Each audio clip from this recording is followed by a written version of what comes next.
Salut à toi, bienvenue sur ma chaîne YouTube. Moi c'est Paulin Tamebou. Ok, aujourd'hui j'ai envie d'aborder une thématique qui est très sensible dans la mesure où une mauvaise interprétation de ce qui va être dit peut porter à confusion, alors que j'ai tout simplement envie de partager avec toi mon avis ou de donner mon point de vue sur la situation des Noirs dans le monde de façon globale.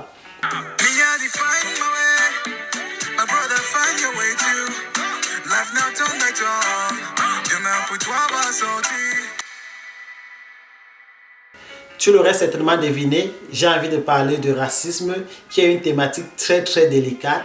Mais j'imagine que tu as regardé des clips vidéo sur Internet ces derniers jours dans lesquels tu vois comment les Noirs se font agresser physiquement en Chine.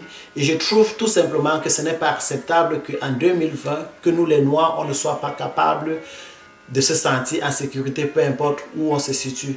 Sauf que l'agression n'a pas seulement été physique, mais elle a été aussi psychologique dans la mesure où, au-delà de ce qu'on a vu, il se dit aussi que certains d'entre eux se sont fait refouler de leur appartement, on les repoussait des hôtels et ils ont dormi à la belle étoile. C'est tout simplement inacceptable au regard de l'hospitalité de nous les Africains. On est un peuple très hospitalier, on reçoit tout le monde à bras ouverts et malheureusement lorsqu'on va chez les autres, on ne peut pas toujours avoir ce genre de témoignages parce que les vidéos de ce genre vont sortir. Mais bon, il est clair qu'on ne peut pas changer la perception des uns et des autres par rapport aux Noirs, ou alors on ne peut pas imposer aux gens comment est-ce qu'ils vont nous voir. Ce qui fait que moi je me suis dit que peut-être il est temps que nous les Noirs, on change l'orientation ou de la façon d'aborder la question. Il y a beaucoup de célèbres personnes qui ont combattu le racisme, mais sauf que les mentalités des uns et des autres n'ont pas véritablement évolué. Alors moi dans mes questionnements, je me suis dit que est-ce que la condition dans laquelle on se retrouve, ou alors est-ce que l'une des raisons pour lesquelles les gens ne nous respectent pas assez, c'est parce que financièrement on ne représente pas grand-chose? C'est vrai que tu vas me dire qu'il n'y a pas de relation entre le racisme et les finances, mais moi j'essaie de voir la question sous cet angle-là et je veux que tu me donnes ton avis et que tu me dises si on peut faire une relation entre les deux. Alors, je vais prendre par exemple la situation des Noirs aux États-Unis. Et après, je vais prendre une situation globale pour illustrer mon argumentaire. Alors, quand tu regardes l'échiquier économique des États-Unis, sur le tableau que je te présente là, actuellement, tu te rends compte que le salaire médian dans la race chez les Noirs est plus bas que dans toutes les autres races. Alors, pour moi, ça signifie tout simplement que les Noirs créent moins de la richesse aux États-Unis que les autres races. Et je pense que c'est explicable de façon facile en fait. Parce qu'un secteur d'activité que les Noirs sont par exemple les leaders ou les pionniers. Enfin, je peux me tromper et si tu connais un secteur d'activité, s'il te plaît, mentionne-le en commentaire pour que je puisse aussi m'éduquer, ce qui est le but d'échanger avec toi et d'apprendre quelque chose de nouveau à chaque fois que j'ai l'opportunité. Pour faire les ongles, les femmes vont généralement aller faire dans des salons de beauté. Et généralement, les propriétaires de ces salons de beauté, ce sont les Asiatiques. Donc, que ce soit pour des ongles ou bien pour le massage ou alors pour les cheveux, généralement, c'est chez les Asiatiques. Tu te rends compte qu'on consomme quelque chose que nous, on ne produit pas. Ou alors, on consomme un service que nous, on ne vend pas.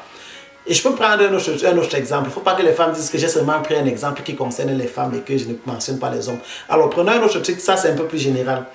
Lorsque tu as un problème avec ta voiture, il y a de fortes chances que lorsque tu vas dans un garage, que le propriétaire ne soit pas un Noir.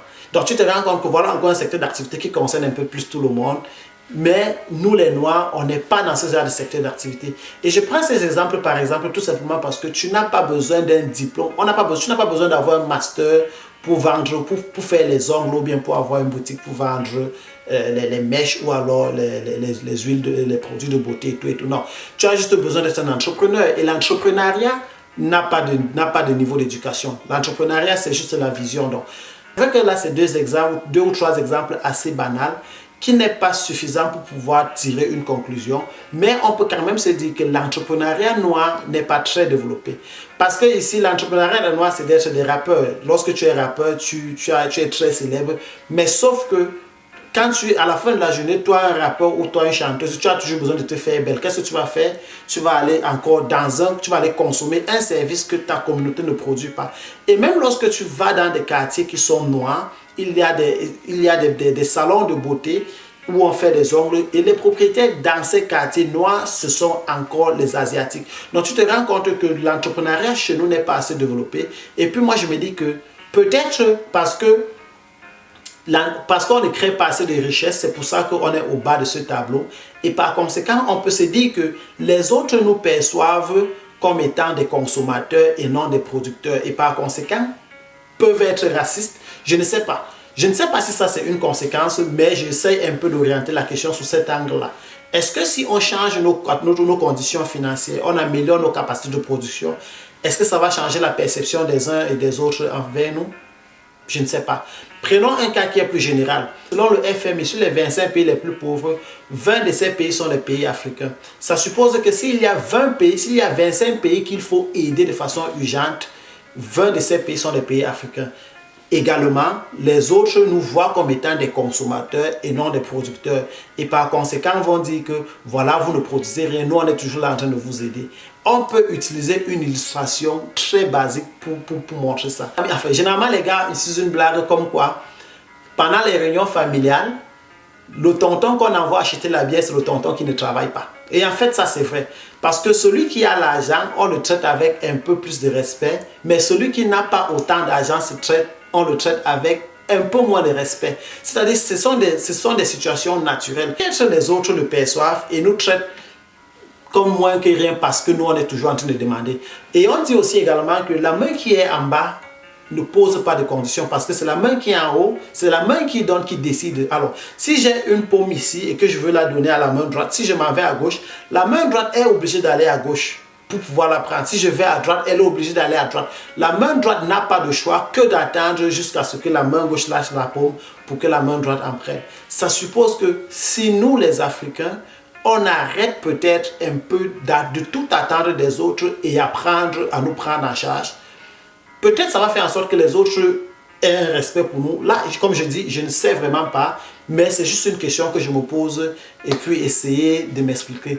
C'est vrai que comme Cyril qui dit, je comprends vite, mais il faut m'expliquer longtemps. Donc, prenez la peine de m'expliquer ça en commentaire et peut-être je vais comprendre si les deux sont reliés. Alors, il y a une entreprise au Cameroun, la SICAM, qui a compris très vite que voilà, il faut produire. Alors, je ne viens pas la faire la publicité de la compagnie. C'est juste un article sur lequel je suis tombé et puis moi, j'étais positivement ému. Et puis, je voulais partager ça avec vous. Alors, l'entreprise, en fait, il faut d'abord admettre que c'est une entreprise qui a beaucoup de difficultés financières, tout simplement parce qu'elle ne parvient pas à suivre face à la compétition asiatique, dans la mesure où le marché du tissu en Afrique centrale, au Cameroun, est dominé à 88% au minimum par les produits qui viennent de l'Asie et 6% par les produits qui viennent de l'Afrique de l'Ouest. Et la SICAM, en fait, qui est le seul producteur sur le territoire, n'a que 5% des parts de marché. Donc, la SICAM, face à cette difficulté, est donc en train d'utiliser l'opportunité de coronavirus pour pouvoir se refaire une santé sur l'échiquier, dans le marché. Tout simplement, l'entreprise a décidé de produire 15 millions de masques par mois. Ah ben là, je suis satisfait parce qu'au moins, on a une production qui est locale.